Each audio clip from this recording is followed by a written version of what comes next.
কিতাবের এখন খণ্ডন দিয়ে যাইবেন। এদিকে আসেন। আপনি চাপাবাজ বলছেন, কিতাব থেকে দেখবেন, এখন প্রমাণ করে দিবেন। আপনি এটা আপনি কিতাব থেকে প্রমাণ করবেন। এদিকে আসেন, এই মোল্লা এদিকে আসেন, এদিকে আসেন। এই হাদিস এখন আপনি খণ্ডন করবেন। চাপাবাজ বলছেন না, বলছেন কিতাব সম্পর্কে কোনো নলেজ নাই। আপনি বলছেন রাসূলুল্লাহ সাল্লাল্লাহু আলাইহি ওয়াসাল্লাম 100 বার আপনি এটা আপনি বুঝাইবেন, আমি বুঝিনা, আপনি এখন বুঝাইবেন। আচ্ছা আপনি তো বুঝেন, আমরা পয়রা আলেম হইছি। আচ্ছা পয়রা আপনি আমাকে বুঝাইবেন। আপনি বুঝেন? হ্যাঁ আপনি বুঝেন না কিতাব? বুঝি। আমি বুঝি না, আপনি বুঝেন তো? বুঝি। আমি এখন তিরমিজি শরীফ খুললাম, আপনি এখন এই কিতাব থেকে আপনি তো ভালো বুঝেন। আপনি রাসূলুল্লাহ সাল্লাল্লাহু আলাইহি ওয়াসাল্লামের নবুয়ত অস্বীকার করছেন। আপনি রাসূলুল্লাহর নবুয়ত অস্বীকার করছেন। আপনি কিতাব বুঝেন না ভালো? নবী আপনি কিতাব পড়ে মাওলানা হইছেন? অবশ্যই কিতাব বুঝেন।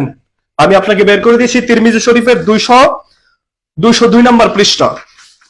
কিতাব যদি আপনি বুঝেন এই পৃষ্ঠা পড়েন। হাদিস শরীফ আমি নিজে বের করে দিলাম, পড়েন এখান থেকে।